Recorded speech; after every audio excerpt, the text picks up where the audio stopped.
والعاقبة للمتقين والصلاة والسلام على سيدنا وسندنا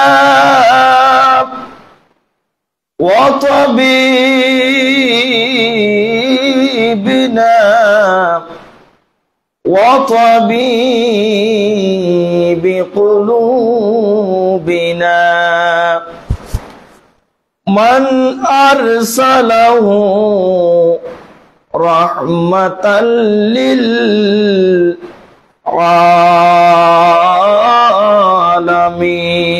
للعالمين وعلى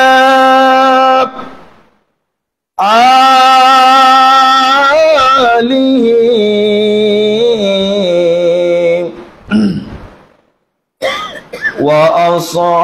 وأصحابه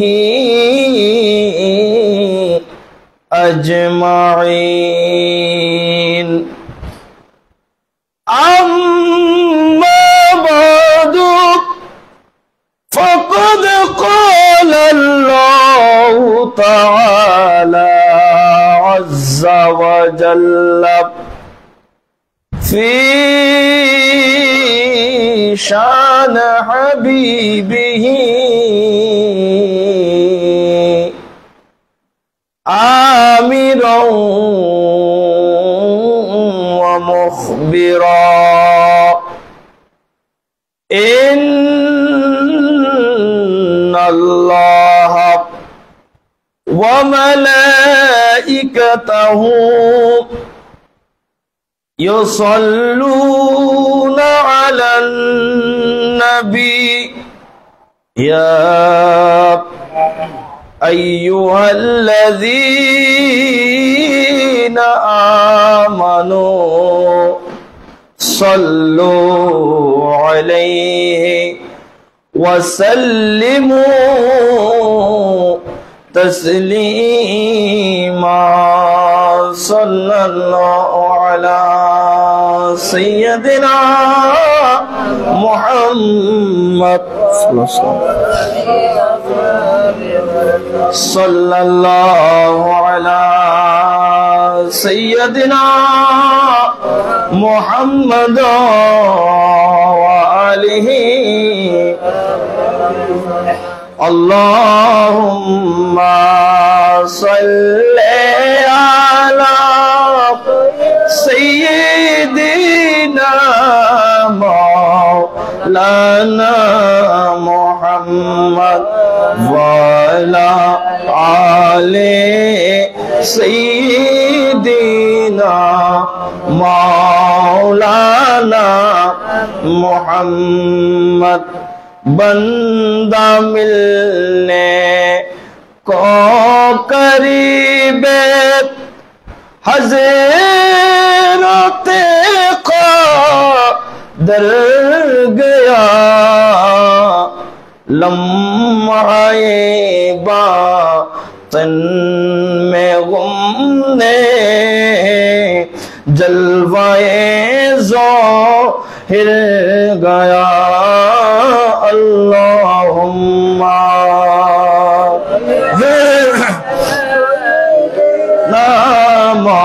मौलाना मुहम्मद वाला आले सय्यिदना मौलाना मुहम्मद सूरज उलटे पाँव पलटे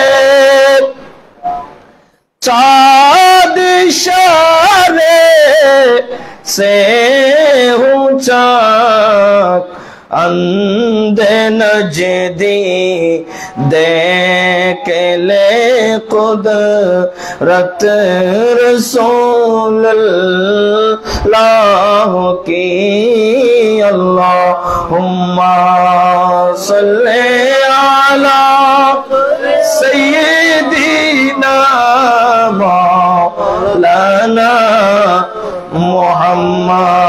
वाला आले सय्यिदना मौलाना मुहम्मद सलातुन या रसूलल्लाह अलैकुम सलामुन या हबीबल्लाह अलैकुम हमा कुरआन बतौसीफ़े मुहम्मद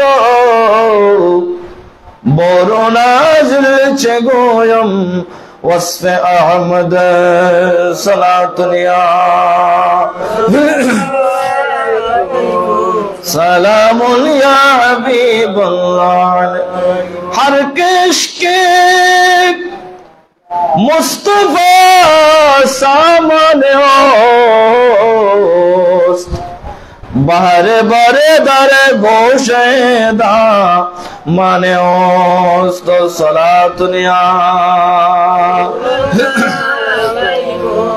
सलामुन या हबीब वसल्लल्लाहु अला नूरिने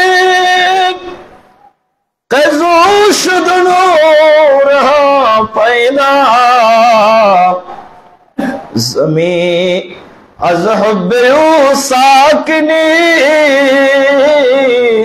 फलक दर्श के शैदा सलातुन या रसूलल्लाह अलैकुम सलामुन या हबीबल्लाह अलैकुम अऊज़ु बिल्लाहि मिनश शैतानिर रजीम बिस्मिल्लाहिर रहमानिर रहीम क़ाल अन्ना युह्यी हाज़िहि अल्लाहु बअद मौतिहा फ़अमातहु अल्लाहु मिअता आमि सुम्मा बअसहु क़ाल कम लबिस्त क़ाल लबिस्तु यौमन औ बअद यौम सदक़ल्लाहु मौलाना अज़ीम व सदक़ रसूलुहुन नबियुल हबीबुल करीम वनहनु अला ज़ालिका लमिनश शाहिदीन वश्शाकिरीन वल्हम्दुलिल्लाहि रब्बिल आलमीन रब्बी सल्लि व सल्लिम व बारिक अलैहि हकीकत में वो लुत्फ़े जिंदगी पाप या नहीं करते हकीकत में वो लुत्फ़े जिंदगी पाप या नहीं करते जो यादे मुस्तफा से दिल को बेलाप या नहीं करते ये दरबार रे मोहम्मद है यहाँ अपनों को क्या कहना ये दरबार रे मोहम्मद है यहाँ अपनों को क्या कहना यहाँ से हाथ खाली गैरों भी जा या नहीं करते हकीकत में वो लुत्फ़े जिंदगी पाप या नहीं करते। उपस्थित मोहतरम वल मकाम वाजिबुल एहतराम जुल मस्द वल अख्तशाम पवित्र माहे शव्वालुल मुज़फ्फरेर द्वितीय जुमार नामाजेर सम्मानित मुसल्लिन एकराम आमार सामने बसा सम्मानित मुरब्बियान आज़म माइकेर आवाज যতদূর যাচ্ছে পর্দানশীল মুস্তারাত মা ও বোনেরা সামিঈন আশিকিন রহমানি ওয়া রাহমাকুমুল্লাহ তাআলা আসসালামু আলাইকুম ওয়া রাহমাতুল্লাহি ওয়া বারাকাতুহু। মহান আল্লাহ পাক রব্বুল ইজ্জতের দরবারে লাখ কোটি শুকরিয়া আদায় করছি যে মহান রব্বুল আলামিন দয়া করে মেহেরবানি করে পবিত্র দিনে পবিত্র সময়ে সুস্থ শরীর নিয়ে অত্র জামা মসজিদে এসে জুমার নামাজ আদায় করার জন্য যে আল্লাহ আমাদেরকে তৌফিক দান করেছেন, সে আল্লাহর দরবারে লাখ কোটি শুকরিয়া সিজদা আদায় করি। সবাই উচ্চস্বরে বলুন আলহামদুলিল্লাহ। সাথে সাথে লাখ কোটি দরুদ সালামের হাদিয়া নাজানা পেশ করছি নবী দো জাহাঁ আফতাবে নবুয়ত মাহরে রিসালাত সরওয়ারে কোন মাকা সরকারে দো আলম নূরে মুজসম रहमत आलम हुजूर पुन्नुर रऊफुर रहीम सल्लल्लाहु ताला अलैहि व आलिहि वसल्लम नूरानी कदम पाके कुरान मजीद फुरकान हमीदेर सूरा बाकारार 259 नम्बर आयात करीमा आमी तेलावत करेছি। আল্লাহ রাব্বুল আলামিন যদি মেহেরবানি করে দয়া করে এই আয়াতের প্রাসঙ্গিক আলোচনা অল্প আলোচনা করে আমি আমার বক্তব্য শেষ করব। সম্মানিত মুসল্লিন একরাম, আপনারা সবাই অবগত আছেন মসজিদে আকসা ফিলিস্তিনের বাইতুল মুকাদ্দাস, যেখানে প্রায় 70 বছর ধরে ফিলিস্তিনের গাজার মুসলমানদেরকে ইহুদিরা ইসরায়েলের ইহুদিরা নির্যাতন করতেছে। যে বাইতুল মুকাদ্দাস ফিলিস্তিনের বাইতুল মুকাদ্দাস, এটা সারা বিশ্বের বড় বড় যে 3টি মসজিদের কথা আমার রাসূল উল্লেখ করেছেন, সেখানের ভিতরে ফিলিস্তিনের বাইতুল মুকাদ্দাস 3য় নম্বর। সুবহানাল্লাহ। এই বাইতুল মুকাদ্দাসের ইজ্জত সম্মান রক্ষা করা মুসলমানদের জন্য ঈমানী নৈতিক দায়িত্ব।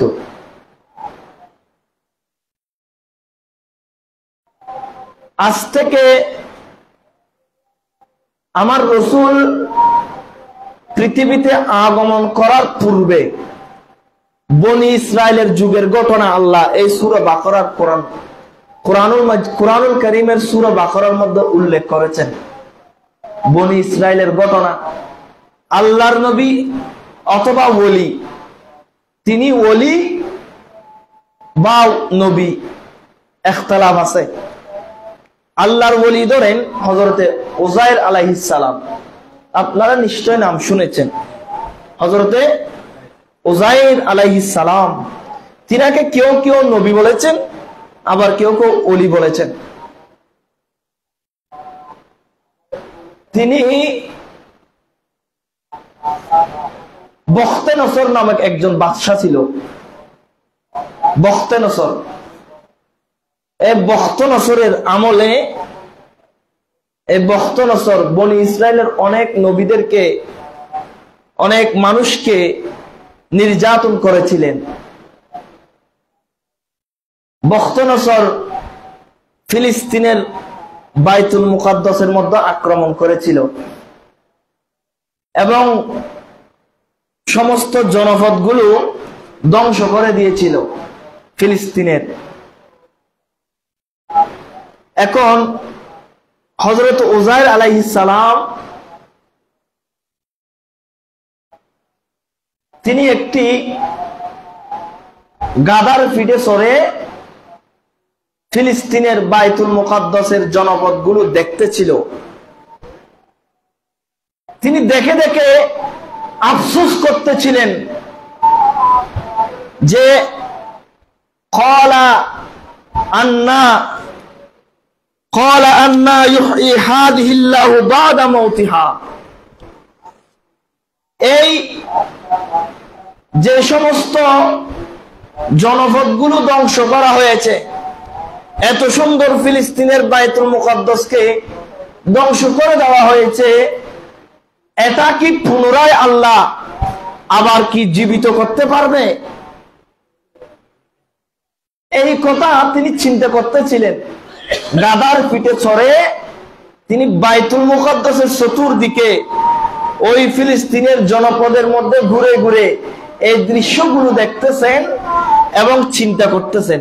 হযরতে উযায়ের আলাইহিস সালাম, তাফসীর এসেছে তিনার সাথে ছিল একটি গাদা, এরপরে কিছু খেজুর ছিল আর কিছু আঙ্গুরের রস ছিল।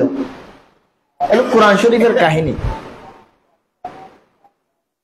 তখন তিনি যখন এই চিন্তা করলেন, তিনি ওই বাইতুল মুকাদ্দাসে ফিলিস্তিনে একটি গাছের নিচে বসলেন, তার গাদাটা এক পাশে রেখে তিনি একটু বসে আরাম করতেছিলেন। সকালবেলা তখন আল্লাহ তাকে ওখানে ইন্তেকাল দিলেন। হযরত উযায়ের আলাইহিস সালাম ইন্তেকাল করলেন। হযরত উযায়ের ইন্তেকাল করার প্রায় 70 বছর পরে আল্লাহ একজন বাদশার দ্বারা ও বাইতুল মুকাদ্দাসকে আবার সংস্কার করলেন। বাদশা বখতনসর যে বাইতুল মুকাদ্দাসের জনপদগুলো ধ্বংস করেছিল, সেই বাইতুল মুকাদ্দাসকে আল্লাহ আবার একজন বাদশা দ্বারা 70 বছর পরে একজন বাদশা দ্বারা কি করলেন? সংস্কার করলেন, পুনর্নির্মাণ করলেন। আগে যেরকম ছিল এর থেকে আরো বেশি সুন্দর করে। হযরত উযায়ের আলাইহিস সালামের আল্লাহ ইন্তেকাল দেওয়ার পরে 100 বছর পর্যন্ত উযায়ের আলাইহিস সালাম ইন্তেকাল অবস্থায় ছিল, ঘুমন্ত অবস্থায় ছিল। হযরত 100 বছর পরে আল্লাহ যখন ওই গাছের নিচে উযায়ের আলাইহিস সালামের প্রাণটা, রূহটা আবার উযায়ের মধ্যে ঢুকাই দিলেন। উযায়ের আলাইহিস সালামের রূহটা যখন উযায়েরকে দিলেন, পুনরায় ফিরিয়ে দিলেন 100 বছর পরে। উযায়ের জীবিত হয়ে উযায়ের যখন জীবিত হলেন, তখন হযরত উযায়ের আলাইহিস সালামকে আল্লাহ জিজ্ঞেস করলেন, ও উযায়ের, তুমি বলো ফামাতাহুল্লাহু, ও উযায়ের, ক্বালা কাম লাবিস্তা, এ উযায়ের, তুমি কতক্ষণ ঘুমন্ত অবস্থায় ছিলে? তুমি এই ঘুমন্ত অবস্থায় কতক্ষণ ছিলে? উযায়ের বলেন, ক্বালা লাবিস্তু ইয়াওমান আও বা'দা ইয়াওম, আল্লাহ, আমি ঘুমন্ত অবস্থায় ছিলাম একদিন অথবা একদিনের অর্ধেক সময়। সুবহানাল্লাহ। কিন্তু উযায়ের ঘুমন্ত ছিল কয় বছর? 100 বছর। উযায়ের আলাইহিস সালামকে যখন আমার আল্লাহ আবার পুনরায় জিন্দা করলেন, উযায়ের কাছে আল্লাহ প্রশ্ন করলেন, ক্বালা কাম লাবিস্তা, ও উযায়ের, তুমি বলো তো দেখি কয় বছর, কতদিন তুমি ঘুমের মধ্যে ছিলে, কতক্ষণ ঘুমের মধ্যে ছিলে? উযায়ের বলেন, ক্বালা লাবিস্তু ইয়াওমান আও বা'দা ইয়াওম, আল্লাহ, আমি একদিন ঘুমেছিলাম অথবা একদিনের অর্ধেক সময় ঘুমন্ত অবস্থায় ছিলাম। আমার আল্লাহ বলেন, উযায়ের, তুমি একদিন ঘুমন্ত ছিলে না, বরং ক্বালা বাল লাবিস্তা মিয়াতা আমিন, তুমি বরাবর 100 বছর ঘুমের মধ্যে ছিলে। 100 বছর তুমি ঘুমন্ত অবস্থায় ছিলে। তুমি যে তোমার সাথে যে খেজুরগুলো ছিল, যে আঙ্গুরের রসগুলো ছিল, সেগুলো তুমি দেখো এখনো তরুতাজা অবস্থায় আছে। সুবহানাল্লাহ। 100 বছর পরেও তোমার সাথে যে খেজুর ছিল সেগুলো অক্ষত অবস্থায় আছে। তোমার সাথে যে আঙ্গুরের রস ছিল সেগুলো এখনো অক্ষত অবস্থা আছে, নষ্ট হয় নাই। কিন্তু আমার আল্লাহ বলেন, ফানজুর ইলা তুআমিকা ওয়া শারাবিকা, তুমি তোমার খাবারগুলোর দিকে দেখো, তোমার খেজুরগুলোর দিকে দেখো, ও শারবিকা, তুমি যে পানীয় এনেছিলে, আঙ্গুরের রস এনেছিলে, সেগুলোর দিকে তুমি একটু দেখো। যখন দেখলেন লাম ইয়াতাসান্না, এগুলো তো একেবারে তরুতাজা অবস্থায় আছে। আমার আল্লাহ বলেন ওয়ানজুর, তুমি এগুলো দেখেছো, এগুলো তো একেবারে তরুতাজা আছে। ওয়ানজুর ইলা হিমারিকা, তুমি যে গাধার পিঠে সওয়ারি হয়েছিলে সে গাধার দিকে একটু দেখো তো। হযরত উযাইর আলাইহিস সালাম যখন ওই গাধার দিকে দেখলেন, তখন তিনি দেখতে পাচ্ছেন ওয়ালিনা জাআলাকা আয়াতাল লিন্নাস ওয়ানজুর ইলা ইযামি কাইফা নুনশিজুহা সুম্মা নাকসুহা লাহমা। হযরত উযাইর আলাইহিস সালাম যখন তার গাধার দিকে দেখতেছেন, তখন তার গাধা মৃত অবস্থায় আছে।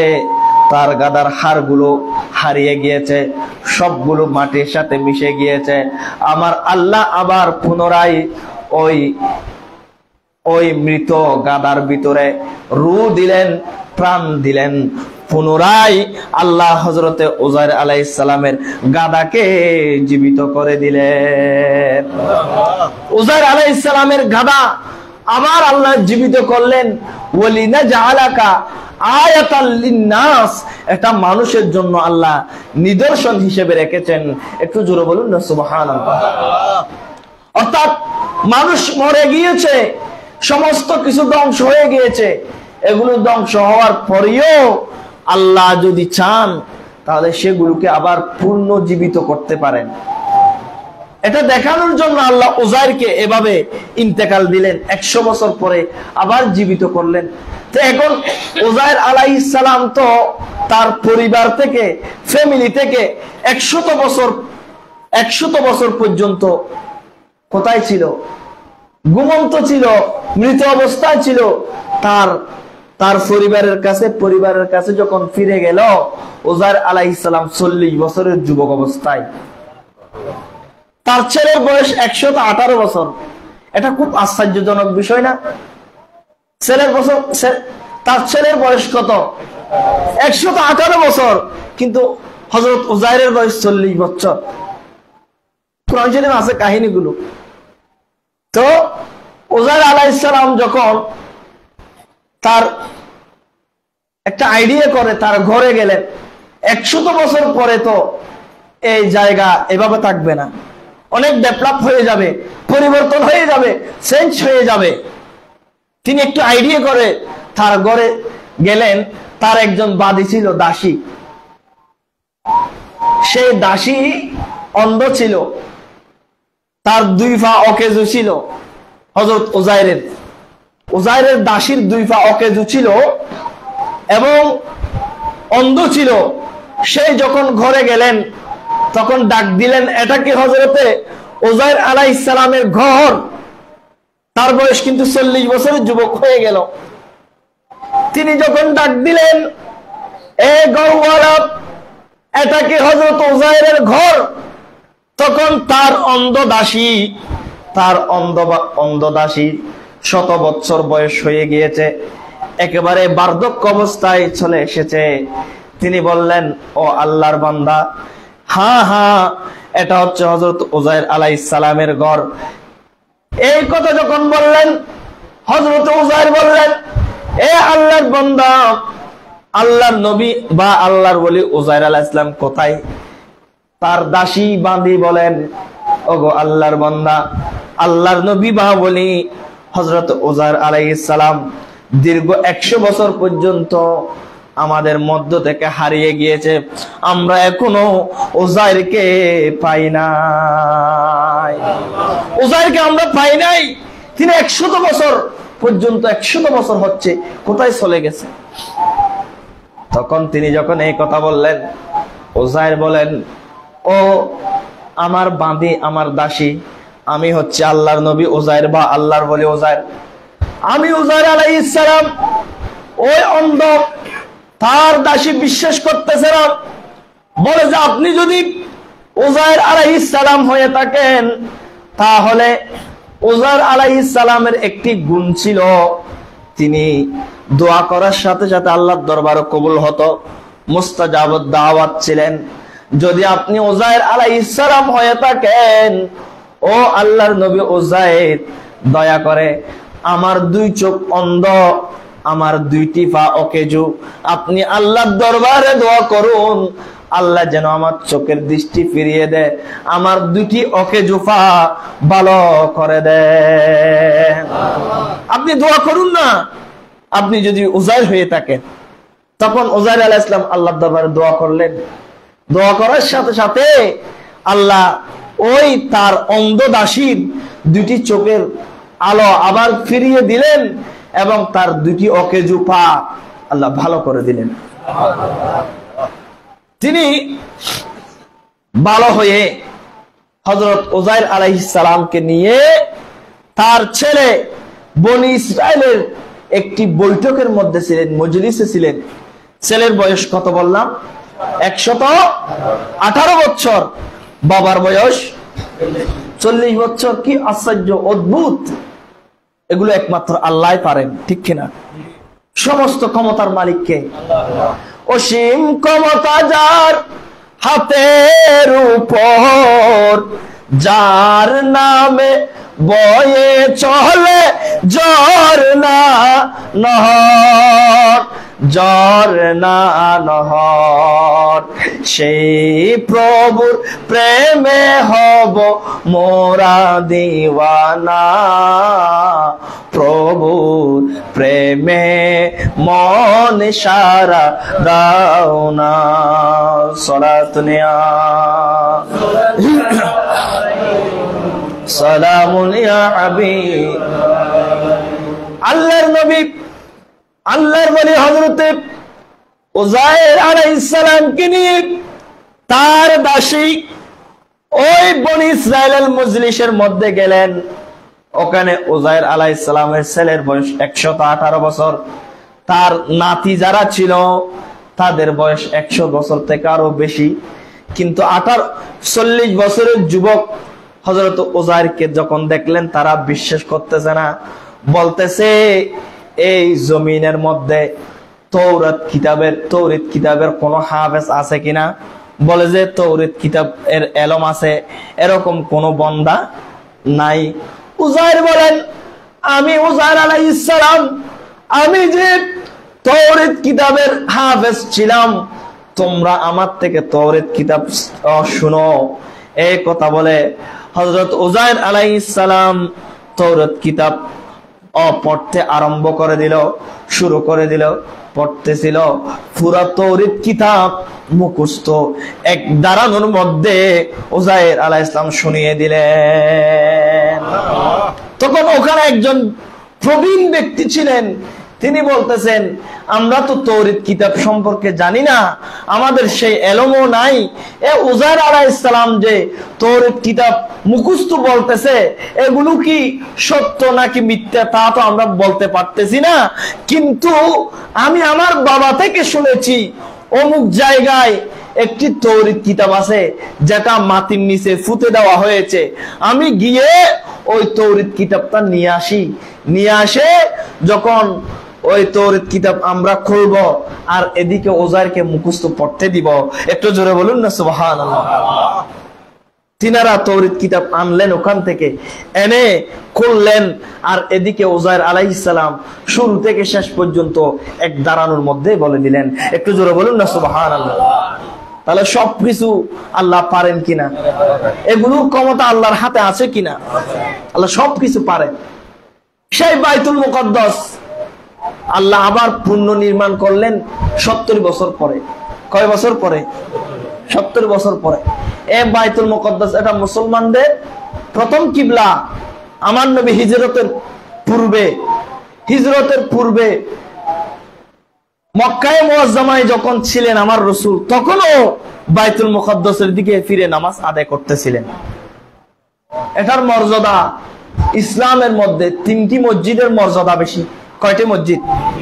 হযরত সহিহ বুখারী শরীফের রওয়ায়াত, হযরত সাইয়্যিদুনা আবু যর গিফারি রাদিয়াল্লাহু তাআলা আমার নবীর সাহাবী, তিনি আমার নবীর কাছে একদিন জিজ্ঞেস করলেন, আন আবি যররিন কুলতু ক্বালা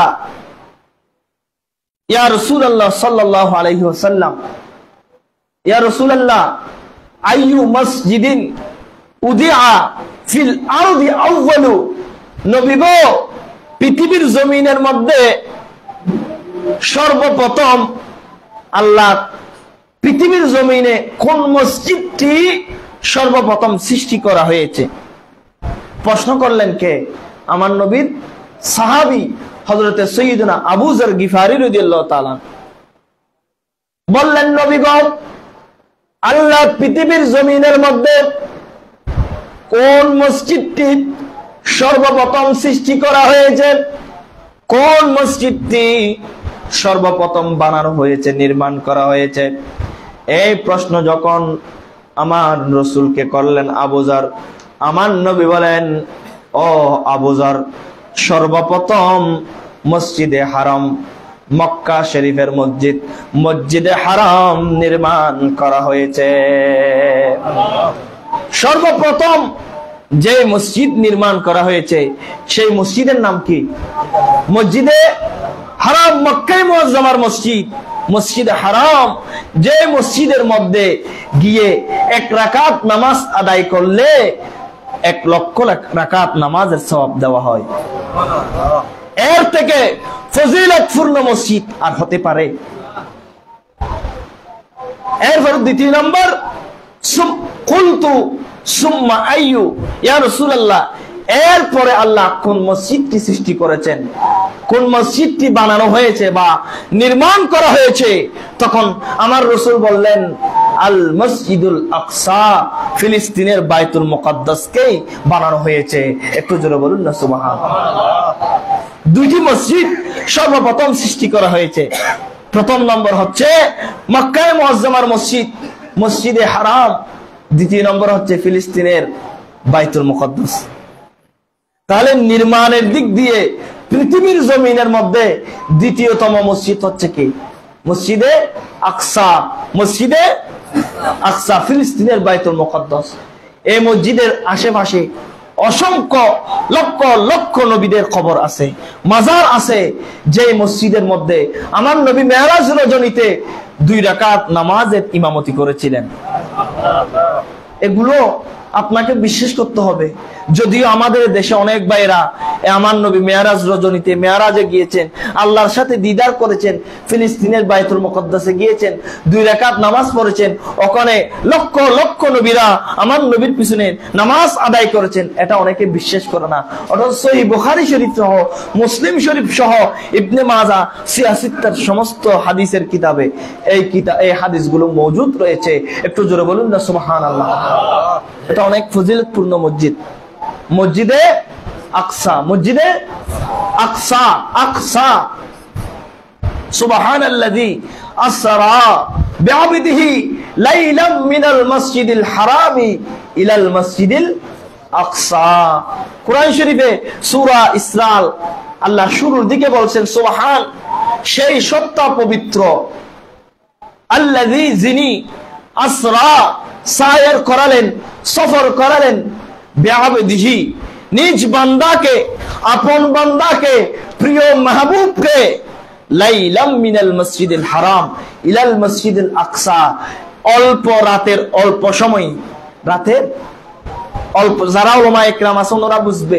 লাইলাম, লামের উপর তুনবিন আছে, 2 জবর।